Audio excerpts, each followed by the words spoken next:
ذرا ٹھہر کر سوچئے، کیا واقعی ایسا ہو سکتا ہے کہ صرف 3 دن میں بڑی سے بڑی بیماری کا اثر ٹوٹنے لگے؟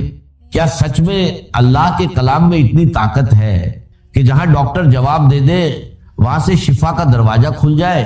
سنیے اور دل تھام کر سنیے، کیونکہ جو عمل میں آپ کو بتانے جا رہا ہوں یہ کوئی عام بات نہیں، یہ اللہ کے کلام کی وہ طاقت ہے جسے جس نے بھی سمجھ لیا اس کی زندگی بدل گئی۔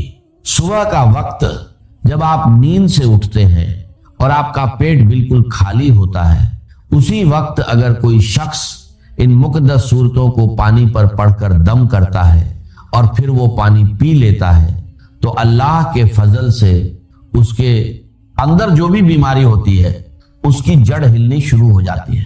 صرف 3 دن، جی ہاں صرف 3 دن اگر یہ عمل لگاتار کر لیا جائے تو بڑے سے بڑا مریض جسے ہر جگہ سے مایوسی مل چکی ہو، جسے ڈاکٹر بھی کہہ چکے ہو کہ اب علاج ممکن نہیں، اللہ کے کلام کی برکت سے وہی شخص شفا پانا شروع کر دیتا ہے۔ دوستو یہ کوئی افسانہ نہیں، یہ حقیقت ہے۔ اللہ نے اپنے کلام میں ایسی تاثیر رکھی ہے کہ جو بندہ ہر دروازے سے مایوس ہو جاتا ہے اس کے لیے یہی کلام امید کا دروازہ کھول دیتا ہے۔ اب ذرا دھیان سے سنیے کیونکہ بات بہت قیمتی ہے، زندگی بھر کام آنے والی ہے۔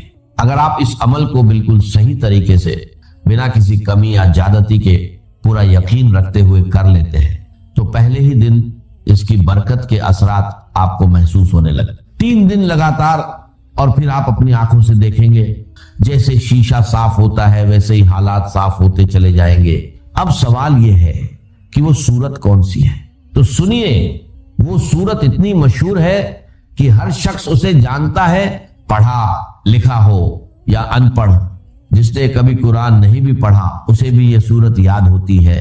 یہ وہ صورت ہے جس کی فضیلت خود بزرگوں نے بیان کی کہ اسے پڑھ کر دم کیا جاتا تھا اور اللہ شفا عطا فرماتا تھا۔ اس صورت کو آپ نے بسم اللہ الرحمن الرحیم کے ساتھ پڑھنا ہے، پورے ادب، پورے یقین اور پورے احترام کے ساتھ۔ اور اس کی شان دیکھیے، یہ وہ صورت ہے جسے 2 بار نازل کیا گیا، ایک بار مکہ مکرمہ میں اور دوسری بار مدینہ منورہ میں۔ اب سوچئے، جس صورت کو اللہ تعالیٰ 2 بار نازل فرمائے اس کی عظمت اور مقام کیا ہوگا؟ اس کی اصل قیمت وہی جان سکتا ہے جس نے اسے آزمایا ہو، جس نے اس کے اثر کو اپنی زندگی میں محسوس کیا ہو۔ دیکھیے، بات کلام کی ہوتی ہے لیکن اصل قیمت بولنے والے کی ہوتی ہے۔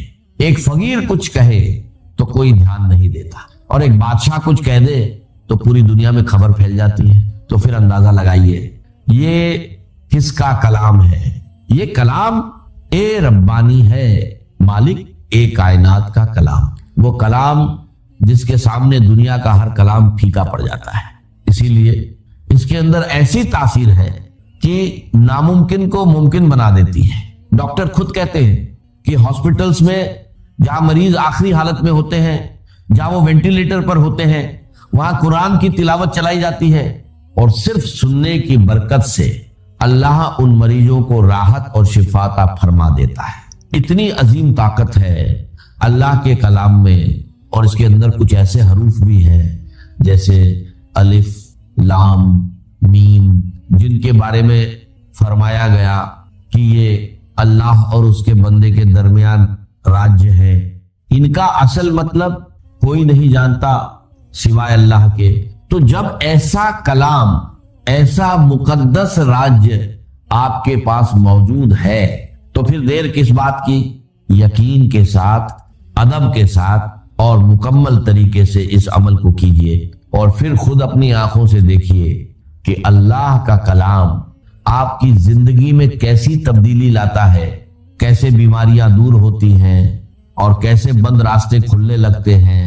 بس شرط ایک ہے، یقین، پورا یقین، کیونکہ جہاں یقین ہوتا ہے وہیں سے شفا شروع ہوتی ہے، اور جہاں اللہ کا کلام ہوتا ہے وہاں ناممکن بھی ممکن بن جاتا ہے۔ ذرا غور کیجئے، کتنی عظیم بات ہے کہ ہمیں قرآن پڑھانے والے خود صاحب ایک قرآن مصطفیٰ صلی اللہ علیہ وسلم ہے، اور 12 سال کی مدت میں آپ نے یہ کلام سکھایا. اب سوچئے اللہ تعالیٰ نے اپنے حبیب صلی اللہ علیہ وسلم کو کیا کیا عطا نہ کیا ہوگا. آسمانوں کے خزانے، علم کے دریا اور وہ نور جس کی کوئی انتہا نہیں. پھر اس آیت پر ذرا تدبر کیجئے.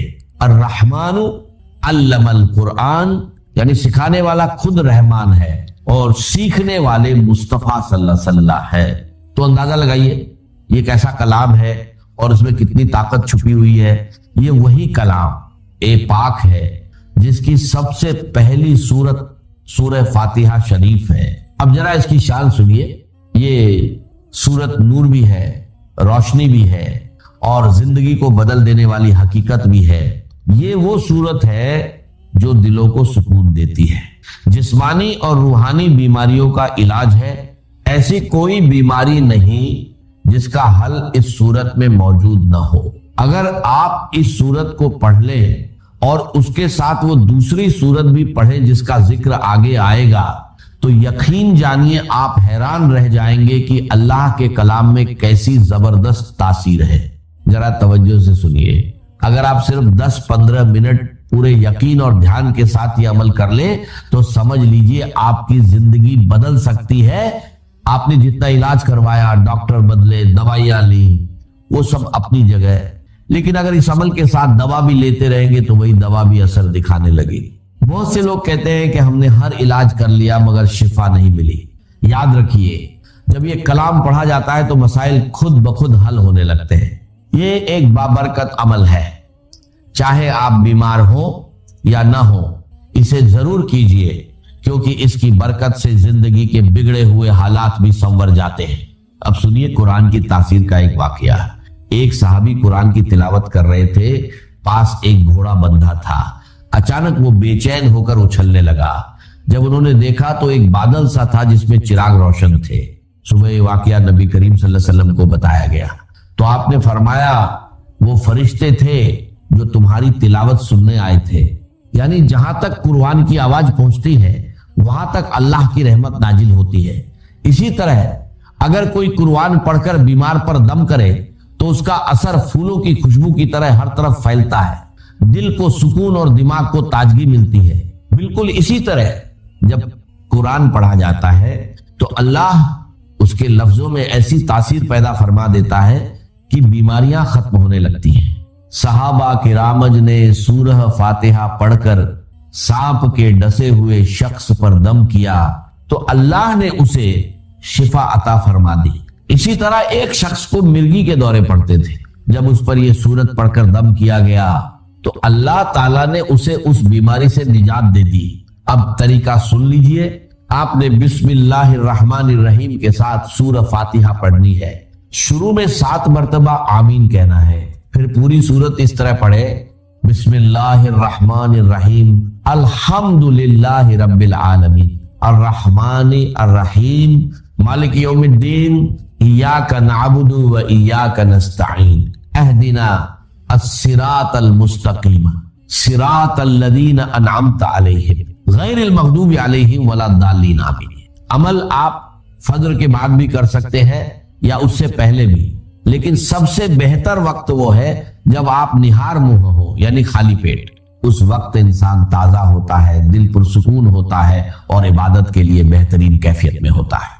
اسی وقت زمین پر فرشتے بھی موجود ہوتے ہیں. رات کے فرشتے واپس جا رہے ہوتے ہیں اور دن کے آ رہے ہوتے ہیں. یہ وہ لمحہ ہوتا ہے جب اللہ کی رحمتیں سب سے زیادہ نازل ہوتی ہیں. اب ایک خاص بات یاد رکھیے، ہر بار بسم اللہ الرحمن الرحیم کے ساتھ سورت پڑھنی ہے کیونکہ اسی میں اصل برکت چھپی ہوئی ہے. ایک بادشاہ کو سر درد رہتا تھا. بڑے بڑے حکیم اور ڈاکٹر اس کا علاج نہ کر سکے. ایک بزرگ نے اسے ایک ٹوپی دی. جب وہ پہنتا تو درد ختم ہو جاتا اور جب اتارتا تو درد واپس آ جاتا. جب اس نے ٹوپی کو کھول کر دیکھا تو اس میں ایک کاغذ تھا جس پر لکھا تھا بسم اللہ الرحمن الرحیم. یہ دیکھ کر وہ حیران رہ گیا اور اسلام کی حقیقت کو قبول کر لیا. اسی طرح ایک بزرگ راستے سے گزر رہے تھے. انہوں نے ایک کاغذ کا ٹکڑا دیکھا جس پر بسم اللہ الرحمن الرحیم لکھا ہوا تھا. انہوں نے اسے اٹھایا، صاف کیا، خوشبو لگائی اور ادب کے ساتھ رکھ دیا تو غیب سے آواز آئی، جس طرح تم نے میرے نام کی تعظیم کی میں تمہیں دنیا اور آخرت میں عزت عطا کروں گا۔ دوستو، یہ کوئی معمولی الفاظہ نہیں، یہ اللہ کا کلام ہے۔ اسے مکمل یقین کے ساتھ پڑھیے اور پھر دیکھیے کیسے زندگی بدلتی ہے، بیماریاں دور ہوتی ہیں اور بند راستے کھلنے لگتے ہیں۔ بس ایک شرط ہے، یقین، پورا یقین، کیونکہ جہاں یقین ہوتا ہے وہیں سے شفا شروع ہوتی ہے۔ دوستو، بسم اللہ کے ساتھ ہی اس سورت اے مبارکہ کو آپ نے صرف اور صرف 41 بار پڑھنا ہے، یا پھر بعد میں 40 بار بھی پڑھ سکتے ہیں، اور پھر بسم اللہ کے ساتھ اسی طریقے سے پڑھنا ہے جیسے میں آپ کو بتا رہا ہوں۔ بہت سارے لوگوں کو 40 کی عدد کے حوالے سے بھی نہیں پتا ہوتا کہ 40 کیوں پڑھا جاتا ہے۔ اسلام میں 40 کا بڑا خاص مقام ہے۔ ہمارے نبی صلی اللہ علیہ وسلم کو بھی نبوت 40 سال کی عمر میں عطا ہوئی۔ پہلے مسلمانوں کی تعداد کم تھی، صرف 39 لوگ تھے، اور وہ چھپ چھپ کر عبادت کرتے تھے۔ لیکن جب 40ویں شخص نے اسلام قبول کیا تو پھر دعوت اسلام کھل کر ہونے لگی۔ تب یہ یقین ہو گیا کہ اب ہم حق پر ہیں اور ہمیں چھپ کر نہیں بلکہ کھل کر عبادت کرنی چاہیے۔ اسی لیے 40 کی عدد بہت اہم مانی جاتی ہے، اسے ہمیشہ مد نظر رکھیں۔ اب جب آپ اس سورت کو پڑھ لیں تو ایک بوتل پانی لگ بھگ 1 یا 1.5 لیٹر اپنے پاس رکھیں۔ سورت مکمل کرنے کے بعد اس پانی پر دم کریں۔ اس سورت کے پڑھنے میں بڑی برکت ہے۔ جو شخص اسے پڑھتا ہے وہ کبھی محتاج نہیں ہوتا اور بیماریاں بھی اس کے قریب نہیں آتی۔ اگر آپ اسے کچھ دنوں تک جاری رکھیں تو اس کے کمالات آپ خود دیکھیں گے۔ اب اس کا طریقہ یہ ہے، جس سورت کا آپ پہلے ذکر کر رہے ہیں، جتنی بار شروعات میں بسم اللہ پڑھی جاتی ہے اتنی ہی بار یہاں بھی پڑھنی ہے، اور آخر میں بھی اتنی ہی بار پڑھنی ہے۔ اس کے بعد اس پانی کو 3 وقت استعمال کریں، صبح، دوپہر اور شام۔ اگر گھر میں کوئی مریض ہے تو اسے پلائیں۔ اگر آپ خود بیمار ہیں تو اس پانی کو اپنے اوپر بھی دم کر کے پھیریں۔ انشاءاللہ ایک ہی دن میں آپ کو اثر دکھائی دے گا۔ یہ سورت بہت افضل ہے اور اسے قرآن کی دلہن بھی کہا جاتا ہے۔ اس سورت میں بار بار ایک ہی آیت دہرائی گئی ہے اور اس کا نمبر 55 ہے۔ اسے سورت الرحمن کہا جاتا ہے۔ جب اسے پڑھا جاتا ہے تو جنات بھی اسے سن کر کہتے ہیں، اے اللہ، ہم تیری کسی بھی نعمت کو جھٹلاتے نہیں۔ یہ سورت ہر طرح کی حاجت کے لیے بہت فائدہ مند ہے۔ اگر اس کے پانی کو گھر کی دیواروں پر چھڑکا جائے تو اللہ تعالیٰ ہر طرح کی بلا اور نقصان دینے والی چیزوں سے حفاظت فرماتا ہے۔ کہ شہزادہ تھا کپل مستو کا، محل میں رہتا تھا، جوان بیوی تھی، ایک بچہ بھی، بیٹا وہ بھی تھا۔ جوان بیوی کو اور بیٹے کو چھوڑ کر جنگلوں میں نکل گئے۔ کیوں؟ دیکھا دنیا میں دکھ بہت۔ کہیں وہ دیکھا اس نے اندھا ایک آدمی ہے، وہ ٹھوکریں کھا رہا گر رہا۔ کہیں دیکھا کسی کا بچہ جو ہے عالم نظام میں ہے، کوئی کچھ نہیں کر سکتا، رو رہے پیٹ رہے۔ کہیں دیکھا جنازہ جا رہا، کندھے کے اوپر رکھنے جا رہے۔ تو اس کے فکر کا مرکزی نقطہ کیا ہے؟ سروم دکھم، یہاں تو دکھ ہی دکھ ہے، کچھ نہیں۔ اس دکھ سے سیلویشن حاصل کرنے کے لیے وہ نکل گئے۔ اب کیا اسے ملا کیا نہیں ملا اسے چھوڑ دی، لیکن ایک مثال تو ہے۔ محل کی زندگی چھوڑ کر، جوان بیوی کو چھوڑ کر، ایک چھوٹے بچے کو چھوڑ کر انسان نکلا ہے۔ ان الانسان لفی خسر، دنیا کے اندر یہ تکالیف دیکھ کر اتنا متاثر ہو گئے، تو آخرت کی تکالیف وہ تو بہت بڑی ہے، بہت بڑی ہے، بہت بڑی۔ قرآن مجید کے ہر صفحے کے اوپر جہنم کے کوئی نہ کوئی مناظر دکھا دیے گئے۔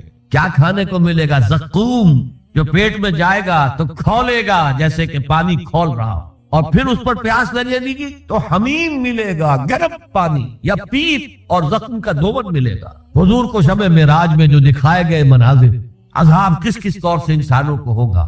وَالْعَصْرِ إِنَّ الْإِنسَانَ لَفِي، اور میں عرض کر چکا ہوں خسرن ہے یہاں، الخسر نہیں۔ الخسر ہوتا تو کوئی خاص خسارہ، خسرن یہ قاعدہ ہے عربی زبان میں، تنکیل نکرہ جو آتا ہے تفخیم کے لیے، کیا خسارہ، بہت بڑا گھاٹ۔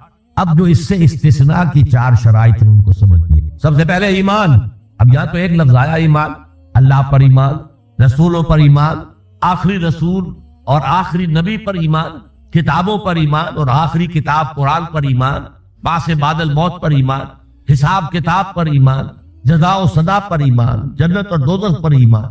یہ ایمانیات ہے۔ میں نے عرض کیا تھا یہ ایک عنوان ہے، کتنی لمبی لمبی بحث قرآن مجید میں ان میں سے ہر ایک چیز کے بارے میں آئی ہیں مکی صورتوں کے. لیکن اس وقت جو بات میں آپ کو بتانا چاہتا ہوں، وقت کم ہے، اس ایمان کے دو لیول سمجھ لیجئے، یا دو قسمیں سمجھ لیجئے، یا دو ایسپیکٹ سمجھ لیجئے. اور یہ مجھے امید ہے کہ بہت سے حضرات نے بچپن میں یاد کیا ہوگا. ایمان مجمل، آمنت باللہ کما ہوا باسمائہ وصفاتہ وقبلت جمیع احکامہ، اقرار باللسان وتصدیق بالقلب. ایمان کے یہ دو درجے ہیں. زبان سے اقرار، جو کہے، کسی مذہب کا ماننے والا ہو، ہندو ہو، سکھ ہو، پارسی ہو، عیسائی ہو، جو کہے اشہد ان لا الہ الا اللہ واشہد ان محمد رسول اللہ، ایسے ہے محسوس ہوتا ہے کہ ایک لائن کھچی ہوئی تھی، پہلے ادھر تھا فوراً ادھر آ گیا. یہ ہے اقرار باللسان. اس کی حیثیت قانونی ایمان کی ہے. ظاہر بات ہے مسلمان باپ کی وراثت مسلمان بیٹے کو جا سکتی ہے، بیٹا مسلمان نہیں ہے تو وراثت نہیں پہنچے. Who is a Muslim and who is not a Muslim؟ یہ لیگل کوسچن. مسلمان ریاستوں کے اندر دستور میں ہوگا کہ یہاں ہیڈ آف دی اسٹیٹ مسلمان ہوگا، تو کتنا بڑا لیگل کوسچن ہے کہ کون ہے واقعی مسلمان کون نہیں ہے، تو بہت اہم ہے. لیکن اس کا سارا معاملہ اس دنیا تک ہے کہ ہم ایک دوسرے کو مسلمان سمجھیں. میں اپنی بیٹی نکاح میں دے سکتا ہوں کسی مسلمان. اصل ایمان کیا ہے؟ تصدیق بالقلب. جب دل میں اتر جائے، دل میں کھپ جائے، وہ ہے اصل ایمان. ہم دنیا میں اس کو زیر بحث لا نہیں سکتے. ہمارے پاس کوئی آلہ نہیں ہے دل میں اتار کر دیکھ لے ایمان ہے کہ نہیں ہے، کوئی نہیں. الیکٹروکارڈیوگرام کر لیجئے، یہ تو پتہ چل جائے گا کہ اس بیٹنگ کے اندر کچھ جو ہے ریگولیرٹی ہے. اینجیو پلاسٹی کر لیجئے، معلوم ہو جائے گا کہ اتنی وینز بلاکس ہے. بس دل میں ایمان ہے یا نہیں، اس کا کوئی ذریعہ ہمارے پاس نہیں. لہذا دنیا میں ہم ایمان پر بحث ہی نہیں کر سکتے. ہم کسی کے بارے میں یہ نہیں کہہ سکتے یہ صاحب ایمان ہے اور یہ نہیں. ہاں مسلمان ہے تو مسلمان کے جو حقوق ہیں اسے ملے. وہ فاسق بھی ہو تو مسلمان ہے، فاجر بھی ہو تو مسلمان ہے، متقی ہو تب بھی مسلمان ہے، نیک ہو، عبادت گزار ہو تب بھی مسلمان ہے. اور لیگلی اور کانسٹیٹیوشنلی ان میں کوئی فرق نہیں. المسلم کفو لکل مسلم. امام ابو حنیفہ رحمۃ اللہ علیہ کا قول بہت اہم ہے. اتنی اہمیت تو اس کی ہے کہ ذرا سی ایک خطا ہو گئی تھی حضرت اسامہ ابن زید سے. حضور کو بہت محبت تھی اسامہ سے، اپنے پوتے کی طرح سمجھتے تھے، اس لیے کہ زید کو تو اپنا بیٹا بنایا ہوا تھا، زید ابن حارثہ. تو بعد میں جب آیت اتری کہ یہ کوئی منہ بولا بیٹا اسلام میں کوئی شے نہیں ہے، ورنہ پہلے انہیں کہتے تھے زید ابن محمد، اس کے بعد دوبارہ وہ زید ابن حارثہ رہ گئے. لیکن محبت کتنی تھی زید سے، اور اس اعتبار سے گویا کہ حضرت اسامہ ابن زید وہ تو حضور کے پوتوں کے مانا. ان سے غلطی ہو گئی. ایک جنگ میں ایک کافر کے ساتھ مقابلہ ہوا دو بدو. اس کافر نے جب سمجھا کہ میری تو بس ہو گئی، اب میں مزید مقابلہ نہیں کر سکتا، میری جان اس کے ہاتھ میں، اسامہ کے ہاتھ میں. انہوں نے پڑھ دیا کلمہ اشہد ان لا الہ الا اللہ واشہد ان محمد رسول. انہوں نے یہی سمجھا جو ہم ہوتے تو سمجھتے کہ جان بچانے کا ہیلا کر رہا ہے، لہذا گردن اڑا دی. کچھ دل میں اپنے خدشہ سا رہا یہ صحیح کام کیا میں نے یا نہیں، یا ہو سکتا ہے حضور کو کسی اور ذریعے سے اطلاع پہنچی. طلب فرمایا اسامہ یہ تم نے کیا کیا؟ حضور اس نے جان بچانے کے لیے کلمہ پڑھا، آپ نے نہیں کہا کہ تم غلط کر. اللہ شغلت قلبہ، تم نے اس کا دل چیر کے کیوں نہیں دیکھ لیا؟ یعنی نہ تم دل چیر کے دیکھ سکتے ہو، کیا تمہیں معلوم ہے؟ کیسے کہہ سکتے ہو یقین سے کہ اس نے جان بچانے کو کلمہ پڑھا؟ اور اے اسامہ کیا کرو گے قیامت کے دن جبکہ یہ کلمہ تمہارے خلاف استغاثہ لے کر آئے؟ تو اس کی بھی بہت بڑی اہمیت ہے. دنیا میں پورا لیگل اینڈ کانسٹیٹیوشنل نظام اسلام پر قائم ہے، اقرار باللسان پر قائم. لیکن اصل ایمان دل میں. یہ سورہ حجرات میں فرمایا گیا جو اس موضوع پر قرآن حکیم کی اہم ترین آیت نمبر 14 ہے. یہ قالت الاعراب آمنا قل لم تؤمنوا ولكن قولوا اسلم. اے نبی یہ بدو جو ہیں یہ کہہ رہے ہیں ہم ایمان لے آئے، دعویٰ کر رہے ہیں ایمان کا. آپ ان سے کہہ دیجئے تم ایمان ہرگز نہیں لائے ہو، یوں کہو کہ ہم مسلمان ہو گئے ہیں، ہم نے اطاعت قبول. ولما يدخل الايمان في قلوبكم، ابھی تک ایمان تمہارے دلوں میں داخل نہیں ہوا. اللہ تو کہہ سکتا ہے نا. یہ کون سے بدو تھے؟ اصل میں جان لیجیے اذا جاء نصر اللہ والفتح ورأيت الناس يدخلون في دين الله افواجا. جب حضور کو آخری فتح حاصل ہو گئی تو اب تمام قبیلوں نے باہم مشورہ کیا اپنی اپنی جگہ پر. It's no use resisting now. اب ہم مزید جو ہے محمد کا راستہ روک نہیں سکتے صلی اللہ علیہ وسلم. چلو چلے اور چل کر اسلام لے آئے. اب اس وقت جو اسلام لائے لوگ ان کی 3 حالتیں ہو سکتی تھی. ایک تو یہ کہ واقعی ایمان دیانت کے ساتھ، شعور کے ساتھ، خلوص کے ساتھ ایمان لائے تو وہ مومن ہو گئے. اور ایسا بھی ہو سکتا ہے کچھ لوگوں نے سوچا کہ اب تو ہمارا بس جو ہے نہیں چل رہا ہے، ابھی تو دبک جاؤ ذرا، پھر موقع کا انتظار کر کے کھڑے ہوں گے دوبارہ اور پھر ہم ان کو ختم کر دیں گے، جیسے کہ ہوا. حضور کے انتقال کے بعد کتنے بڑے بڑے فتنے اٹھے، جھوٹے نبی کھڑے ہو گئے، مانعین زکوٰۃ کھڑے ہو گئے۔ تیسرا کہ نہ تو مثبت طور پر ان کے دلوں میں ایمان تھا، نہ منفی طور پر دھوکہ دینا مقصود تھا، بس ٹھیک ہے سب جا رہے ہیں ہم بھی ایمان لے آتے ہیں، نہ ایمان نہ نفاق۔ وہ پہلے جنہوں نے دھوکہ دینے کے لیے اور ٹائم گین کرنے کے لیے اور اس لیے کہ اب ہمارا بس نہیں چل رہا ہے، پھر دیکھیں گے، پھر کھڑے ہوں گے، جو انہوں نے یہ کیا وہ منافق۔ جو صدق کے دل سے ایمان لائے وہ مومن، درمیان میں وہ جو رہ گئے وہ مسلم تو ہے، منافق بھی نہیں ہے، مومن بھی نہیں۔ اس بحث پر ایک عنوان قائم کیا ہے امام ابن تیمیہ نے، اثبات الاسلام بغیر الایمان، بغیر ایمان کے اسلام کا اثبات۔ اس لیے کہ جب قرآن یہ کہہ رہا ہے قالت الاعراب آمنا قل لم تؤمنوا ولكن قولوا اسلمنا ولما يدخل الايمان في قلوبكم، لیکن اگر تم اللہ اور اس کے رسول کی اطاعت کرتے رہے تو ہم تمہارے اعمال میں سے کچھ کمی نہیں کریں۔ اس کا مطلب کیا ہوا؟ منافق تو نہ ہوئے، اگر منافق ہوتے تو منافق کا تو کوئی عمل قبول نہیں، لہذا نہ مومن نہ منافق بلکہ مسلم، صرف مسلم۔ آج کے مسلمانوں کا آپ اگر جائزہ لیں، تجزیہ کریں، عظیم اکثریت 1,00,000 میں سے 99,999 اس کیٹیگری میں فال کریں۔ ایمان کہاں ہے؟ یقین کہاں ہے؟ ہر شخص اپنے غریبان میں جھانکے مرنے کے بعد جی اٹھنے کا یقین ہے؟ کیا یقین ہے کہ اصل زندگی آخرت کی زندگی ہے؟ وَإِنَّ دَارَ الْآخِرَةَ لَهِيَ الْحَيَوَانُ، یقین ہے کہ یہ قرآن اللہ کا کلام ہے۔ سورہ واقعہ کی آیات، أَفَبِهَذَا الْحَدِيثِ أَنْتُمْ مُدْهِنُونَ وَتَجْعَلُونَ رِزْقَكُمْ أَنَّكُمْ تُكَذِّبُونَ، تم اپنے عمل سے قرآن کی تکذیب کر رہے، کہتے تھے ہو قرآن اللہ کا کلام ہے، ہمارا عقیدہ ہے، اللہ نے سود کو حرام کیا، تم سودی کاروبار کر رہے ہو۔ مَا آمَنَ بِالْقُرْآنِ مَنِ اسْتَحَلَّ مَحَارِمَهُ، کوئی ایمان نہیں ہے قرآن پر اس شخص کا جس نے اللہ کی حرام کردہ شے، قرآن کی حرام کردہ شے کو اپنے لیے جائز ٹھہرا لیا۔ تو یہ ایمان ہے اصل میں وہ شے جو دل میں داخل ہو۔ چنانچہ یہاں تو نفی کی گئی نا اس کی، تم اپنے آپ کو مسلمان کہہ سکتے ہو، مومن نہیں۔ لیکن صحابہ کرام جو سچے اور پکے مومن تھے ان کے بارے میں کیا فرمایا؟ وَلَكِنَّ اللَّهَ حَبَّبَ إِلَيْكُمُ الْإِيمَانَ وَزَيَّنَهُ فِي قُلُوبِكُمْ، اللہ نے تمہارے نزدیک ایمان کو محبوب کر دیا ہے اور اسے تمہارے دلوں کے اندر کھبا دیا ہے، مزین کر دیا ہے، منور کر دیا ہے تمہارے دلوں کو۔ دل کا ایمان یہ ہے اصل ایمان۔ اور اصل ایمان کی تعریف کیا ہے؟ پھر دیکھیے کس قدر نیچرل سیکوینس ہے، منطقی بات ہے۔ یہ بدو کہہ رہے ہیں ہم ایمان لے آئے ہیں، نبی کہہ دیے تم ایمان ہرگز نہیں لائے ہو، ما آمن تم نہیں آیا ہے، لم تؤمنوا، یہ تاکید کے لیے ہوتا ہے، بہت تاکید، ہرگز ایمان نہیں لائے۔ وَلَكِنْ قُولُوا أَسْلَمْنَا، بلکہ کہو کہ ہم اسلام لے آئے ہیں، ہم نے اطاعت قبول کر۔ وَلَمَّا يَدْخُلُ الْإِيمَانُ فِي قُلُوبِكُمْ، ابھی تب ایمان تمہارے دلوں میں داخل نہیں آیا۔ وَإِن تُطِيعُوا اللَّهَ وَرَسُولَهُ لَا يَلِتْكُم مِّنْ أَعْمَالِكُمْ شَيْئًا إِنَّ اللَّهَ غَفُورٌ رَحِيمٌ، اس حالت میں بھی اگر تم اللہ اور اس کے رسول کی اطاعت کرتے رہو گے تو یہ اللہ تعالیٰ چونکہ غفور اور رحیم ہے، یہ رعایت کرے گا کہ تمہارے اعمال کو تسلیم کر لے گا اور اس کے اجر سے تمہیں محروم نہیں۔ لیکن اصل سیکوینس جو میں بتا رہا تھا، اب اس آیت کے نتیجے میں سوال پیدا ہو گیا نا، ڈیفائن ایمان، ایمان we want to be accepted as مومنز، تو بتایا جائے ایمان کیا ہے، اس کے تقاضے کیا، کانٹیکسٹ کے اعتبار سے یہ قرآن مجید کی اہم ترین آیت ہے ایمان کو ڈیفائن کر۔ انما المؤمنون الذين آمنوا بالله ورسوله ثم لم يرتابوا وجاهدوا باموالهم وانفسهم في سبيل الله، مومن تو صرف وہ ہیں جو ایمان لائے اللہ پر، اس کے رسول پر، پھر شک میں ہرگز نہیں پڑے، یقین کی کیفیت ہو گئی۔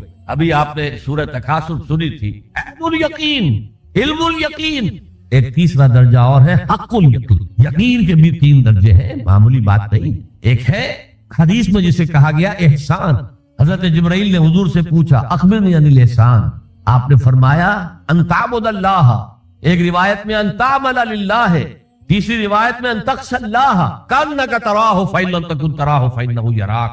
احسان یہ ہے کہ تم اللہ کی عبادت کرو یا اللہ کے لیے عمل کرو، بھاگ دوڑ کرو، یا اللہ کا خوف تمہارے دلوں میں ہو، اس طرح گویا کہ تم اللہ کو اپنی آنکھوں سے دیکھ رہے، یہ احسان، یقین کا وہ درجہ۔ تو انما المؤمنون الذين آمنوا بالله ورسوله ثم لم يرتابوا، پھر انہوں نے شک ہرگز نہیں کیا، وجاهدوا باموالهم وانفسهم في سبيل الله، اور پھر جہاد کیا انہوں نے اپنے مالوں کے ساتھ، اپنی جانوں کے ساتھ اللہ کی راہ۔ یہ ذرا تفصیل طلب مسئلہ ہے، جہاد سے مراد کیا ہے، کسی اور موقع پر انشاءاللہ اس پر روشنی ڈالوں گا، لیکن اس وقت موضوع کے اعتبار سے کیا بات تھی کہ ایمان کے دو درجے ہیں، ایک ایمان قانونی ہے جو اقرار باللسان پر مبنی، ایک ایمان حقیقی ہے جو قلبی یقین سے عبارت۔ اب ایک نیا مسئلہ سامنے آتا، آیا اعمال ایمان کا حصہ ہے یا ایمان پر مستزاد کوئی حقیقت ہے اعمال صالحہ؟ کیونکہ اگلی شرط کیا ہے؟ وَعَمِلُوا الصَّالِحَاتِ إِلَّا الَّذِينَ آمَنُوا وَعَمِلُوا الصَّالِحَاتِ۔ اب اس میں آپ کو شاید حیرت بھی ہوگی، ہمارے دو سب سے بڑے امام اس میں بالکل متضاد آراء رکھتے ہیں۔ امام ابو حنیفہ کہتے ہیں عمل ایمان کا حصہ نہیں ہے، وہ ایک علیحدہ ایڈیشنل چیز، اور وہ نہ گھٹتا ہے نہ بڑھتا ہے، ایک سٹیٹ میں رہتا۔ یہ ہے رئیس الفقہاء اور سید المحدثین امام بخاری کہتے ہیں الایمان قول وعمل ویزید وینقص۔ ہے نا متضاد بات؟ ایمان تو قول اور عمل کے مجموعہ کا نام ہے، عمل صالح ایمان کے اندر انہیرنٹلی موجود ہے، اور یہ گھٹتا بھی ہے بڑھتا بھی ہے۔ اصل میں ان دونوں میں تطبیق کیا ہے یہ سمجھ لی، کوئی بھی غلط نہیں کہہ رہا۔ امام ابو حنیفہ فقیہ ہیں، ان کا ذہن قانونی ایمان عمل سے علیحدہ ایک شے۔ گناہ کبیرہ کا مرتکب بھی کافر نہیں ہوتا، عمل علیحدہ شے۔ چوری کیا ہاتھ کاٹ دو لیکن وہ کافر نہیں ہو گیا۔ شادی شدہ نے زنا کیا ہے، اس کو سٹوننگ کر کے اس کو مار دو، لیکن اس کی نماز جنازہ پڑھنی ہوگی، ہے مسلمان، کافر نہیں۔ اس اعتبار سے وہ قانونی ایمان علیحدہ ہے، عمل علیحدہ، اور یہ قانونی ایمان نہ گھٹتا ہے نہ بڑھتا۔ یہ تو ایک سٹیٹس ہے جو آپ کو کانسٹیٹیوشنلی لیگلی حاصل ہو گیا ہے، اس میں کوئی کمی بیشی نہیں ہوگی۔ سادہ ترین مثال یہ ہے، ایک باپ کے دو بیٹے تھے، ہے ایک بڑا متقی ہے، تہجد گزار ہے، دیکھ ہے، عابد ہے، زاہد ہے، ایک فاسق و فاجر ہے، لیکن ہے مسلمان۔ کیا وراثت میں اس متقی کو زیادہ حصہ ملے گا اور فاسق و فاجر کو کم ملے گا؟ نہیں، لیگلی دے آر ایکول۔ المسلم کفر لکل مسلم، ہر مسلمان دوسرے تمام مسلمانوں کے برابر، لیگل سٹیٹس یہ برابر ہے، جامد ہے، یہ نہ گھٹتا ہے نہ بڑھتا ہے۔ حالانکہ ایمان کا گھٹنا بڑھنا، وہ حقیقی ایمان کی بات کر رہے ہیں، امام ابو حنیفہ قانونی ایمان کی بات کر رہے ہیں، امام بخاری حقیقی ایمان کی بات کر رہے ہیں۔ یہ تو ہر ایک کا تجربہ ہے، یہ ایمان جو ہے گھٹتا بھی ہے بڑھتا بھی ہے۔ قرآن پڑھیے، ایمان آپ کو خود محسوس ہوگا کہ اس کی حرارت بڑھی ہے۔ اچھی صحبت میں بیٹھیے، ایمان بڑھے گا۔ آوارہ قسم کے لوگوں میں بیٹھ کر گپے لڑائیے، ایمان گھٹے گا، خود محسوس ہو جائے گا کہ کوئی برف کی طرح کچھ ہے اندر پگھل رہی۔ قرآن میں آتا زادتہم ایمانا، ان کے ایمان کے اندر اضافہ ہو گیا۔ تو کیسے کہا جا سکتا ہے ایمان گھٹتا بڑھتا نہیں؟ ایمان حقیقی گھٹتا بھی ہے بڑھتا بھی، لیکن قانونی ایمان یہ ایک جامد سٹیٹس ہے، ایک لیگل کانسٹیٹیوشنل سٹیٹس ہے، یہ نہ گھٹتا ہے نہ بڑھتا، اور عمل اس کے اندر داخل نہیں ہے، عمل اس پر مستزاد ہے، علیحدہ ہے۔ تو پہلی شرط کے بارے میں اس قدر باتیں میں نے بتائیں، زیادہ تفصیل میں جانے کا موقع دیں۔ اب دوسری شرط کیا؟ وَعَمِلُوا الصَّالِحَاتِ۔ دیکھیے عربی زبان میں عمل اور فعل یہ دونوں الفاظ مترادف ہیں، تفعلون یفعلون، تعملون یعملون، لیکن ان دونوں میں فرق ہے۔ فعل کوئی بھی فعل ہے جو آپ سے سرزد ہو گیا، چاہے ارادی طور پر چاہے غیر ارادی طور پر۔ عمل وہ ہے جو ارادے کے تحت کیا جائے، جس میں جد و جہد ہو، جس میں محنت ہو، جس میں مشقت پڑتی۔ تو فعل اور عمل کے درمیان زمین و آسمان کا فرق۔ عمل محنت چاہتا ہے، جد و جہد چاہتا ہے، سعی چاہتا ہے، اور صالح سے مراد کیا ہے؟ باصلاحیت، جس میں گو کرنے کی صلاحیت ہو، صالح۔ اس عمل صالح جس سے کہ انسانی شخصیت نشو و نما پائے، اس کی انٹرنل پرسنالٹی، اقبال کے اصطلاح میں اس کی خودی، اس کی انا، اس کی ایگو، اس کی روحانی شخصیت ترقی پائے، نشو و نما پائے، بلندی پر جائے، اس مقام کو حاصل کرنے کی کوشش کرے کہ جس مقام پر اللہ نے انسان کو پیدا کیا تھا۔ وَالتِّينِ وَالزَّيْتُونِ وَطُورِ سِينِينَ وَهَٰذَا الْبَلَدِ الْأَمِينِ لَقَدْ خَلَقْنَا الْإِنسَانَ فِي أَحْسَنِ تَقْوِيمٍ، بہترین سطح پر پیدا کیا، مسجود ملائک بنایا، اپنا خلیفہ قرار دیا۔ ثُمَّ رَدَدْنَاهُ أَسْفَلَ سَافِلِينَ، پھر نیچوں میں سب سے نیچے پھینک دی۔ فرشتے ہم سے اونچے، جنات بھی ہم سے اونچے، جنات کہاں تک جاتے ہیں؟ میرا یہ خیال ہے کہ کم سے کم سولر سسٹم تک تو جنات کی رسائی ہے، آگے ہے یا نہیں میں نہیں کہہ سکتا، لیکن یہ انسان اب محنت کرے گا۔ نیچے اگر پھینک دیا گیا تھا إِلَّا الَّذِينَ آمَنُوا وَعَمِلُوا الصَّالِحَاتِ، جو ایمان لائیں گے اور نیک عمل کریں گے، وہ پھر ریگین کر لیں گے اپنے اس مقام کو جس مقام پر انہیں اصلاً پیدا کیا گیا۔ اور جو لوگ اس مقام کو حاصل نہیں کر سکتے، ان کے بارے میں قرآن کہتا ہے اولئک کالانعام، سورہ اعراف میں، یہ چوپایوں کے مانند ہیں، حیوانات ہیں، بل ہم اضل، بلکہ ان سے بھی گئے گزر. کیوں؟ حیوان کو جس سطح پر پیدا کیا گیا اس پر اپنی زندگی گزار رہا ہے. اس سے اوپر کی کوئی صلاحیت دی ہی نہیں گئی. انسان کو لقد خلقنا الانسان فی احسن تقویم، اگر انسان حیوان کی سطح پر گر جائے جیسے کہ آج گر چکا ہے تو وہ حیوانات سے بدتر. اولئک کالانعام بل هم اضل لهم قلوب لا يفقهون بها لهم اعین لا یبصرون بها لهم آذان لا يسمعون بها. ان کا دل ہے اس سے غور نہیں کرتے، آنکھیں ہیں ان سے دیکھتے نہیں ہیں، کان ہیں ان سے سنتے نہیں ہیں. کیا ابو جہل آنکھ سے نہیں دیکھتا تھا؟ کیا ابو جہل کان سے نہیں سنتا تھا؟ یہ وہ انر شخصیت ہے آپ کی، وہ روحانی شخصیت ہے آپ کی، جو دیکھتی ہے بغیر ان آنکھوں کے، جو سنتی ہے بغیر ان کانوں کے، جو غور و فکر کرتی ہے اس عقل سے نہیں بلکہ اس قلب سے. تو اللہ نے تو سب کچھ دیا تھا، ہر ایک میں وہ روح پھونکی ہوئی ہے، لیکن یہ لوگ اپنی اس روح سے بیگانہ ہو گئے ہیں، بھول گئے ہیں کہ ہمارے اندر کوئی ڈیوائن ایلیمنٹ بھی ہے. ڈیوائن سپارک، یہ لفظ جو ہے مغربی فلسفے میں استعمال ہوتا ہے. ڈیوائن سپارک، ایک شعلہ ملکوتی ہمارے اندر ہے، انہوں نے بھی دیکھا ہے. لیکن آج کا انسان خاص طور پر ڈارون کے نظریے کے پھیلاؤ کی وجہ سے، یہ نظریہ بایولوجی کے میدان کا نظریہ تھا اور بایولوجی کے میدان میں اسے تقریباً ریجیکٹ کیا جا چکا، لیکن سوشل سائنسز میں اس طرح پرمیٹ کر چکا، سوشالوجی میں، سائیکالوجی میں اس طرح پرمیٹ کر گیا ہے کہ آج کا انسان اپنے آپ کو سوائے حیوان کے کچھ نہیں سمجھتا. یہ ہیومن ٹریجڈی سب سے اونچی ہے. وہ شرف جو اللہ نے عطا کیا تھا، وہ مقام اور مرتبہ جو اللہ نے عطا کیا تھا، اس سے انسان خود مستعفی ہو گیا. نتیجہ کیا نکلا ہے کہ جیسے ہم کہتے ہیں کہ گھوڑا اور گدھا کیا فرق ہے؟ گھوڑا ذرا ریفائنڈ اینیمل ہے، کم غلط ہے اس میں، گدھا بیچارہ کورس اینیمل ہے، باقی فرق کیا ہے یہ بتائیں. اسی طرح انسان اور شمپنزی اور گوریلا میں کیا فرق ہے یہ بتائیں. عمل صالح جو ہے وہ اس لیے ہے، اور یہ بھی نوٹ کر لیجئے، جب یہ سورت اتری تو عمل صالح سے کیا بنا تھا؟ شریعت تو ابھی نازل ہی نہیں ہوئی.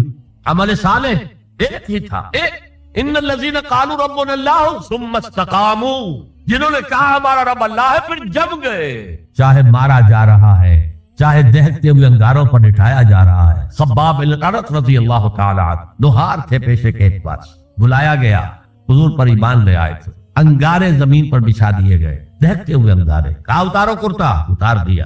لیٹ جاؤ، لیٹ گئے انگاروں کے.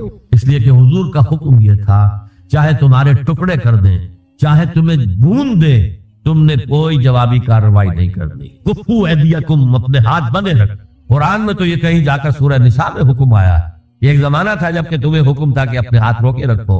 مکے میں یہ حکم حضور نے دیا تھا، لہذا لیٹ گئے. پیٹھ کی کھال جلی، چربی پگھلی، اس سے وہ انگارے ٹھٹ. ان الذین قالوا ربنا اللہ ثم استقاموا، پھر جم. یا صرف ایک عبادت دی گئی تھی، راتوں کو کھڑے رہا کر. یا ایھا المزمل قم اللیل الا قلیلا نصفہ او انقص منہ قلیلا او زد علیہ ورتل القرآن ترتیلا. اے کمبل میں لپٹ کر لیٹنے والے صلی اللہ علیہ وسلم، کھڑے رہا کرو رات کو سوائے تھوڑے سے حصے کے. نصفہ، آدھی رات، اب انقص منہ قلیلا، یا اس میں سے کچھ کم کر لو تو ایک تہائی رات. اور زد علیہ، یا آدھی رات پر اور اضافہ کرو تو دو تہائی رات. اور قرآن پڑھتے رہو، پڑھتے رہو، پڑھتے رہو، پڑھتے رہو. حالانکہ قرآن کتنا نازل ہوا تھا ابھی؟ کیا یہ 30 پارے موجود تھے؟ جو چند آیتیں اتری ہیں، repeat and repeat and repeat and repeat, hammer them down into your heart and brain. یہ عبادت. باقی نہ ابھی 5 وقتہ نماز ہے، نہ روزہ ہے، کوئی شے نہیں، نہ سود حرام ہے، نہ شراب حرام ہے. تو عمل الصالحات اب ہمارے سامنے جب آئیں گے تو اس کے 2 حصے ہیں. ایک بیسک ہیومن موریلٹی، وہ چیزیں جو تمام ادیان، تمام مذاہب، تمام فلسفوں کے اندر مشترک ہے. جھوٹ بولنا برا ہے، سچ بولنا اچھا ہے. وعدہ پورا کرنا اچھا ہے، وعدہ خلافی کرنا برا ہے. کسی کی ضرورت پوری کر دینا اچھا ہے اور کسی کو جھڑک دینا برا ہے. والدین کی خدمت کرنا اچھا ہے اور اس سے اعراض کرنا برا ہے. کون نہیں جانتا؟ یہ تو ہے بیسک موریلٹی جو مکی صورتوں میں شروع میں آئی ہے، بہت تکرار کے ساتھ. ارأیت الذی یکذب بالدین فذلک الذی یدعو الیتیم ولا یحض علی طعام المسکین. کیا تم نے دیکھا اس شخص کو جو جزا و سزا کا منکر ہے، آخرت کا منکر ہے؟ وہی تو ہے جو یتیم کو دھکے دیتا ہے اور مساکین کو کھانا خود کھلانا تو درکنار، کسی اور کو بھی کہنے کو تیار نہیں ہے کہ کھانا کھلا. پتہ نہیں پلٹ کر وہ کہہ دے تم کیوں نہیں کھلاتے. ویل لکل ہمزۃ لمزہ، ہلاکت ہے ہر اس شخص کے لیے جو رو در رو عیب چینی کرتا ہے یا پیچھے برائی کرتا ہے، طنز کرتا ہے. ویل لکل ہمزۃ لمزہ الذی جمع مالا وعددہ. مال جمع کرتا ہے، گنتا رہتا ہے، اب میرا بیلنس شیٹ یہاں آ گیا ہے، اب بیلنس شیٹ یہاں آ گیا ہے، پہلے اتنے کروڑ کیسٹس تھے، آج اتنے کروڑ کے، اسی حساب کتاب ہے۔ بیسک ہیومن موریلٹی اور شریعت کے احکام یہ دونوں آئیں گے۔ اب وہ شریعت پوری ہو چکی محمد رسول اللہ صلی اللہ علیہ وسلم پر، اب ہمیں اس پر عمل کرنا ہے، اور یہ تو بوجھ نہیں ہے، یہ ہماری شخصیت کی نشو و نما کے لیے۔ میں ایک مثال دیا کرتا ہوں، آپ کسی پہاڑی اسٹیشن کی طرف جا رہے ہو، برما کا صدر مقام کوئی ہوتے ہیں پہاڑی، شملہ ہوتا تھا کبھی، تو آپ دیکھیں گے سڑک پر جاؤ بجا نشانات لگے ہوئے، یہاں سپیڈ کم کر لو ورنہ ٹرن ایسا آ رہا ہے کہ ہو سکتا ہے کہ سپیڈ کم نہ ہو تو تمہاری گاڑی جو ہے وہ سیدھی کھائی میں جائے۔ تو یہ جو کوششنز ہے یہ اس کی بھلائی کے لیے ہے۔ آدمی کہ خامخواہ ہمارے اوپر پابندی لگا رکھی ہے، نہیں، تمہاری بھلائی کے لیے، شریعت تمہاری بھلائی کے لیے، تمہاری شخصیت کے صحیح نشو و نما کے لیے، تاکہ تم اس مقام پر پہنچ جاؤ جس مقام پر کہ اللہ تعالیٰ نے تمہیں پیدا کیا تھا۔ وَالتِّينِ وَالزَّيْتُونِ وَطُورِ سِينِينَ وَهَٰذَا الْبَلَدِ الْأَمِينِ لَقَدْ خَلَقْنَا الْإِنسَانَ فِي أَحْسَنِ تَقْوِيمٍ۔ اچھا اب ذرا چند احادیث سن۔ حقیقی ایمان کے اعتبار سے میں نے آپ کو بتایا، امام بخاری کے نزدیک عمل علیحدہ نہیں ہے، ایمان کا جز، اور بے شمار احادیث اس پر دلالت کر۔ حضور فرماتے ہیں صلی اللہ علیہ وسلم، واللہ لا یؤمنو، واللہ لا یؤمنو، واللہ لا یؤمنو، خدا کی قسم فلاں شخص مومن نہیں ہے، خدا کی قسم وہ مومن نہیں ہے، خدا کی قسم وہ مومن نہیں۔ صحابہ لرز گئے، کانپ گئے، کون ہے بدبخت اور شقی جس کے بارے میں اللہ کے رسول 3 مرتبہ اللہ کی قسم کھا کر کہہ رہے کہ وہ مومن نہیں؟ پوچھا گیا من یا رسول اللہ کے رسول کون؟ فرمایا الذی لا یامن جارہ بوائقہ، وہ شخص جس کی ایذا رسانی سے اس کا پڑوسی امن میں نہیں ہے، چین میں نہیں۔ کیسے سیپریٹ کریں گے ایمان کو عمل سے؟ ہے کوئی آری جو کاٹ دے ان کو علیحدہ علیحدہ کر دے، لیکن یہ حقیقی ایمان کی بات ہے، قانونی ایمان کی بات نہیں۔ ویسے یہ تو کوئی گناہ کبیرہ بھی نہیں، یہ تو کج خلقی ہے نہ صرف، لیکن اس کے اوپر 3 دفعہ قسم کھائی جا رہی ہے، مومن نہیں ہے، نہیں ہے، نہیں۔ فرمایا لا یزنی الزانی حین یزنی وہو مومن، کوئی زانی حالت ایمان میں زنا نہیں کرتا۔ وہ ایمان 2 کوڑی کا نہیں کہ جو دل میں موجود ہو اور پھر کوئی شخص زنا کرے، تو کیا قیمت ہے اس ایمان کی؟ 2 کوڑی نہیں۔ ولا یسرق السارق حین یسرق وہو مومن، اور نہ ہی کوئی چور جب چوری کرتا ہے تو وہ مومن ہوتا۔ ولا یشرب الخمر حین یشرب وہو مومن، اور نہ کوئی شرابی شراب پیتا ہے وہ اس وقت مومن ہوتا، مومن نہیں ہوتا۔ ہاں توبہ کر تو ایمان واپس آ۔ الا الذین تابوا وآمنوا وعملوا الصالحات وعملوا عملا صالحا فاولئک یبدل اللہ سیئات حسنات، ہاں جو گناہ کرنے کے بعد توبہ کرے اور ایمان لائے، تجدید ایمان کرے، اس لیے کہ گناہ کی وجہ سے ایمان زائل ہو گیا۔ ویسے بعض احادیث سے یہ بھی معلوم ہوتا ہے کہ جب وہ گناہ کر رہا ہے اس وقت وہ ایمان دل سے نکل جاتا، لیکن ایک پرندے کے مانند اس کے سر پر چکر لگاتا رہے۔ جب گناہ سے فارغ ہو جاتا ہے تو ایمان واپس آ جاتا۔ یہ اللہ کا بڑا فضل اور کرم ہے، جیسے کہ وہاں کہا گیا تھا کہ ایمان تو نہیں لائے ہو پھر بھی وَإِن تُطِيعُوا اللَّهَ وَرَسُولَهُ لَا يَلِدْكُم مِّنْ أَعْمَالِكُمْ شَيْئًا إِنَّ اللَّهَ غَفُورٌ رَحِيمٌ۔ اگرچہ تم مومن نہیں ہو، لیکن اس حالت میں بھی اگر تم اللہ کی اور اس کے رسول کی اطاعت کرتے رہو گے تو اللہ تمہارے اعمال کے اجر و ثواب میں کوئی کمی نہیں کرے گا۔ کیوں؟ اللہ غفور ہے، رحیم ہے۔ یہ اس کی شان غفاری، شان رحیمی کا صدقہ ہے۔ اسی طرح منطق کو یہ چاہتی ہے کہ گناہ کے بعد جب تک توبہ نہ کی جائے ایمان نہ آئے دل میں دوبارہ۔ اور ایک آیت جو میں نے آپ کو سورہ فرقان کی سنائی اس سے بھی یہ متبادر ہوتا ہے، لیکن بعض احادیث سے معلوم ہوتا ہے، اور ہمارے ہاں اہل سنت کا عقیدہ یہی ہے کہ جب گناہ سے وہ فارغ ہو جاتا ہے تو ایمان جو ہے پھر نہیں، لیکن ایمان اور عمل صالح کا چولی دامن کے ساتھ ہے، آپ علیحدہ۔ ایک اور حدیث حضرت انس رضی اللہ تعالیٰ عنہ فرماتے ہیں، جو 9 برس تک حضور کے خادم خاص رہے، وہ فرماتے ہیں کلما خطبنا رسول اللہ صلی اللہ علیہ وسلم الا قال لا ایمان لمن لا امانت له ولا دین لمن لا عہد له۔ شاذ ہی کبھی ایسا ہوا ہوگا کہ حضور نے ہمیں کوئی خطبہ ارشاد فرمایا اور اس میں یہ الفاظ نہیں کہے، گویا کہ ہمیشہ اپنے خطبے میں یہ حدیث بیان کرتے تھے آپ، جس شخص میں امانت داری کا وصف نہیں ہے اس کا کوئی ایمان نہیں، کیٹیگوریکل سٹیٹمنٹ ہے، کوئی ایمان۔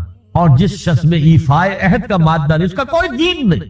دین تو نام ہے، آپ عہد کرتے ہیں اللہ سے، ایاک نعبد و ایاک نستعین، اے اللہ ہم تیری ہی بندگی کرتے ہیں اور کرتے رہیں گے، اور اے اللہ ہم تجھ ہی سے مدد مانگتے ہیں اور مانگتے ہیں۔ جو شخص چھوٹی چھوٹی باتوں میں وعدہ خلافی کرے وہ اتنے بڑے وعدے کو نبھائے جو پوری زندگی کے اوپر ہاتھ۔ یہ نوٹ کر لیجئے، لیگل لیول پر، لیگل ایمان کے لیول پر ایمان علیحدہ، عمل علیحدہ، حقیقی لیول پر، قلبی ایمان والے لیول پر ایمان اور عمل صالح گتھے ہوئے ہیں، چولی دامن کا ساتھ ہے، ان کو ایک دوسرے سے جدا کرنا مشکل۔ اب آئیے تیسری، وتواصوا بالحق، انہوں نے آپس میں یا بہت زیادہ شدت کے ساتھ، باب تفاعل کے اندر دو خواص ہیں، مل جل کر کوئی کام کرنا یا مبالغہ ہوتا ہے، بہت شدت سے وہ کام کرنا۔ میں ان دونوں کے اعتبار سے ترجمہ کروں گا۔ اور وصیت کا لفظ آتا ہے ہمارے ہاں جب کوئی شخص مرتے ہوئے جو بات کہتا ہے، اہم ترین بات جو سمجھ رہا وہی تو کہتا ہے۔ وہ لوگ آپس میں ایک دوسرے کو حق کی نصیحت کرتے ہیں یا وہ عوام الناس کو حق کی وصیت کرتے ہیں بڑی شدت کے ساتھ، دونوں ترجمے ہو گئے۔ یہ عمل صالح اور ایمان کا لازمی تیسرا نتیجہ۔ دیکھیے فزیکل لا بھی یہ ہے، اگر کہیں بھٹی ہے آگ کی تو اس سے حرارت ماحول میں نفوذ کرے گی، اگر برف کی سل رکھی ہوئی ہے تو اسے برودت ٹھنڈک ماحول میں پھیلے گی۔ اگر کسی میں عمل صالح اور ایمان ہے تو ممکن نہیں ہے کہ اس کی ذات سے نیکی کا پھیلاؤ نہ ہو، نیکی اس کی ذات سے نہ نکلے، نہ دوسروں تک پہنچے۔ اس نے فزیکل فینومینل۔ نمبر 2، یہ شرافت اور مروت کا تقاضا ہے۔ اگر آپ کو اللہ نے ہدایت دی ہے، شیئر اٹ ود ادرس، شرافت، مروت۔ حضور نے فرمایا لا یؤمن احدکم حتی یحب لاخیہ ما یحب لنفسہ، تم میں سے کوئی شخص مومن نہیں ہو سکتا جب تک کہ وہ اپنے بھائی کے لیے بھی وہی بات پسند نہ کرے جو اپنے لیے پسند۔ اگر تم اسلام لے آئے ہو، ایمان لائے ہو، نیک عمل کر دیے، بھائی اپنے بھائیوں تک پہنچاؤ جن سے تمہیں محبت ہے، جن کے ساتھ خلوص ہے، جن کے ساتھ اخلاص ہے۔ یہ دوسری بنیاد ہے کہ ایمان اور عمل صالح سے تواصی بالحق خود بخود برآمد ہو۔ اور ایک تیسری بات ہے حمیت۔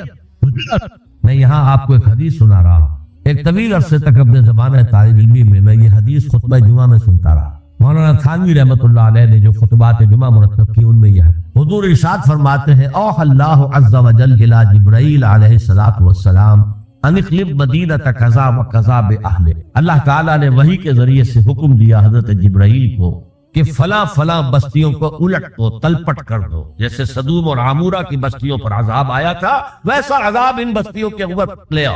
قال فقال، حضور فرماتے ہیں کہ اس پر حضرت جبرائیل نے عرض کیا یا رب ان فیہا عبدک فلان لم یعصک طرفۃ عین، اے اللہ میں اس بستی کو الٹ دوں، اس میں تو تیرا فلاں بندہ بھی ہے جس نے کبھی پلک جھپکنے جتنی دیر بھی کسی گناہ میں بسر نہیں کی۔ اب آپ کسی آدمی کی نیکی کا تصور کیجئے، یہ گواہی دینے والے کوئی کرائے کے گواہ نہیں ہے جو عدالتوں میں پھرتے رہتے ہیں، جو چاہو گواہی دلوا لو، کتنے پیسے چاہیے۔ جبرائیل ہے، اور کس کی جناب میں کہہ رہے ہیں جہاں ابو جہل بھی جھوٹ نہیں بول سکے گا۔ یا رب ان فیہا عبدک فلان لم یعصک طرفۃ عین، الٹ دوں اس بستی۔ اب جواب سنیے، قال فقال، حضور فرماتے ہیں اس پر اللہ نے فرمایا اقلبها علیہ وعلیہم، الٹو اس بستی کو پہلے اس بدبخت پر اور پھر دوسروں پر۔ فإن وجهه لم يتبعر في ساعة قط، اس لیے کہ میری غیرت کی وجہ سے کبھی اس کے خون نے جوش نہیں مارا، اس کا چہرے کے اوپر خون نہیں آیا۔ آپ کو کوئی ماں کی گالی دے، اگر تو آپ میں جان ہے تو وہ جانے دیں گے اس کو، اور اگر جان نہیں ہے آپ اس کا مقابلہ نہیں کر سکتے تب بھی غصہ آئے گا، کانپیں گے آپ غصے کی وجہ سے، چہرہ آپ کا سرخ ہو جائے گا، یہ تو کم سے کم ہوگا نا۔ لیکن یہ اللہ کا بندہ اپنی نیکی میں لگا رہا، اس نے دیکھا نہیں ماحول میں کیا ہو رہا ہے، ماحول میں اللہ کی شریعت کی دھجیاں پکھیری جا رہی ہیں، ماحول میں اللہ کے احکام پاؤں تلے رونے جا رہے، یہ لگا رہا تو فقط اللہ اللہ اللہ، یہ زیادہ بڑا مجرم، لہذا بستی کو پہلے اس پر پل دو اور پھر دوسروں کو۔ یہ ہے تعلق تواصی بالحق کا ایمان اور عمل صالح۔ یہ میں پہلے عرض کر چکا ہوں، اس تواصی بالحق میں اصطلاحات بہت سی ہیں۔ حق کی دعوت دینا، اللہ کی طرح دعوت دینا حق ہے نا، اللہ کی ذات حق ہے۔ ذالک بان اللہ هو الحق، تو تواصی بالحق میں کیا ہوگا؟ ادعو الی سبیل ربک بالحکمۃ والموعظۃ الحسنۃ وجادلهم بالتي احسن، یہ بھی تواصی بالحق ہے۔ نیکی کا حکم تو بدی سے روکو، تأمرون بالمعروف وتنہون عن المنکر، یہ بھی تواصی بالحق ہے۔ اور اس کے درجات کہاں سے کہاں تک ہیں۔ اگر بچے کہیں گلی میں کھیل رہے ہیں، کرکٹ کھیل رہے ہیں، آپ ان سے کہتے ہیں بیٹو یہ یہاں پر کھیلنے کی جگہ نہیں ہے، آپ کسی گاڑی کا شیشہ توڑیں گے، آپ کی گیند جو ہے اس سے کسی گاڑی کو نقصان پہنچے گا، کسی انسان کو چوٹ لگ جائے گی، پھر کیا آپ بچ کر چلے جائیں گے وہاں سے؟ آپ کون ہوتے ہیں؟ ہوگی کہ نہیں؟ ریزنٹمنٹ ہوگی کہ نہیں؟ کبھی بھی اس تواصی بالحق کو خندہ پیشانی سے نہیں سنا گیا، نہیں برداشت کی۔ اور اگر کچھ لوگ سمجھتے ہیں کہ ہم تواصی بالحق کر رہے ہیں، پھر بھی معاشرہ اس سے کچھ نہ کہے، انہیں کوئی تکلیف نہ پہنچائے، اس کا مطلب ہے انہوں نے حق کا کوئی ایسا حصہ لیا ہے کہ جو لوگوں کی دکھتی رگ کو نہیں چھیڑتا، اس سے بچ بچ کر چل رہے. اگر وہ حق کامل ہو تو باطل کبھی تسلیم نہیں، باطل ریٹیلیٹ کر. اب آپ سنیے ایک اور بات. یہ چھوٹا حق تھا کہ بیٹو یہاں نہ کھیلو، کسی گراؤنڈ میں جانا. سب سے بڑا حق کیا ہے؟ اس کائنات کا خالق، مالک اور حاکم اللہ، اس کا حکم یہاں نافذ ہونا چاہیے. یہ حق ہے. اگر نہیں ہے تو اللہ کے خلاف بغاوت. اس کی آپ اگر تلقین کریں گے تو آپ ایگزسٹنگ سسٹم کے باغی قرار پائے. پوری دنیا میں secularism, sovereignty of the people. تم کیا کہہ رہے ہو؟ تمہاری یہ ڈفلی کیا بجا رہی ہے؟ خدا کی ساورنٹی. یہ سب سے بڑا حق ہے. اس حق پر جو بھی ریزنٹمنٹ ہوئی تھی مکے میں، جیسے جیسے ستائے گئے تھے حضور اور آپ کے صحابہ کو، آپ کے اگر تواسی بالحق ہو رہا ہو، ریزنٹمنٹ نہ ہو، تو پھر آپ حق کی تعلیم نہیں دے رہے، اس کے کسی ایسے جز کی دے رہے ہیں کہ جس سے کسی کو کوئی نقصان نہ پہنچتا. بس یہ کوئی جنٹل مین ایگریمنٹ ہے آپ کا وقت کے نظام کے ساتھ. ہم تمہیں چھیڑیں گے نہیں، باقی ہمیں واز کہنے تو کہہ جاؤ. اسی لیے فرمایا من رأى منکم منکرا فلیغیرہ بیدہ. جو شخص تم میں سے کسی منکر کو دیکھے، کسی بدی کو دیکھے، کسی خلاف حق بات کو دیکھے، اس کا فرض ہے کہ اسے طاقت کے ساتھ اپنے ہاتھ سے روکے. فَإِن لَمْ يَسْتَطِعْ، اگر اس کی طاقت نہ ہو، فَبِلِسَانِهِ، تو زبان سے تو کہہ دو کہ خدا کے بندے یہ کام نہ کرو، یہ غلط ہے، یہ حرام کام ہے، اللہ کے غضب کو دعوت نہ دو، یہ تو کہو. اور اگر زبانوں پر بھی تالے ڈال دیے گئے ہو تو پھر کم سے کم دل سے شدید نفرت. اگر یہ بھی نہیں ہے تو پھر ایمان نہیں. ذالک اضعف الایمان، یہ ایمان کا کمزور ترین درجہ. من رأى منکم منکرا فلیغیرہ بیدہ فإن لم يستطع فبلسانہ فإن لم يستطع فبقلبہ وذالک اضعف الایمان، یہ ایمان کا کمزور ترین درجہ. اگر یہ بھی نہیں ہے، بدی کو پھیلتے ہوئے، پھلتے ہوئے، پھولتے ہوئے ہم دیکھ رہے ہو، اور ہماری نیند میں بھی خلل نہ آئے، ہماری غیرت جوش میں نہ آئے، ہم اس کو بدلنے کی کوئی صحیح نہ کریں، ہمیں اس کا افسوس تک نہ ہو. وائے ناکامی مکائے کارواں جاتا رہا، کارواں کے دل سے احساس زیاں جاتا رہا، تو پھر ایمان کا کیا سوال. اسی مضمون کی ایک اور حدیث ہے، یہ حضرت ابو سعید الخدری رضی اللہ تعالیٰ عنہ سے، اور مسلم شریف کی روایت ہے جو میں نے آپ کو سنائی. اسی مسلم شریف میں عبداللہ ابن مسعود سے روایت. قال النبی صلی اللہ علیہ وسلم ما بعث اللہ من نبی فی قومہ من قبل الا کان له اصحاب وحواریون یاخذون بامرہ ویقتدون بسنتہ. اللہ تعالیٰ نے جس قوم میں بھی کسی نبی کو مبعوث کیا، اس میں اس کے کچھ نہ کچھ صحابہ، کچھ حواری ہوتے تھے، تھوڑے ہو زیادہ. وہ کیا کرتے تھے؟ اپنے نبی کی سنت کو مضبوطی سے پکڑ لیتے اور ان کے حکم کی پیروی کرتے. ثم انہا تخلف من بعدہم خلوف، پھر ہمیشہ ایسا ہوتا رہا کہ ان کے بعد ایسے ناخلف پیدا ہو گئے. یقولون ما لا یفعلون ویفعلون ما لا یؤمرون، جو کہتے تھے جو کرتے نہیں تھے، اور کرتے وہ تھے جس کا حکم نہیں دیا گیا. میلاد النبی کے جلوس نکل رہے، اللہ کے رسول نے حکم دیا تھا، کرتے وہ ہیں جس کا حکم نہیں دیا گیا. یفعلون ما لا یؤمرون ویقولون ما لا یفعلون، اور کہتے وہ ہیں جو کرتے نہیں. اب سنیے، فمن جاہدہم بیدہ فہو مومن، جو ایسے لوگوں کے خلاف مسلمان ہوں گے نا وہ. ثم انہا تخلف من بعدہم خلوف، یہ غیر مسلم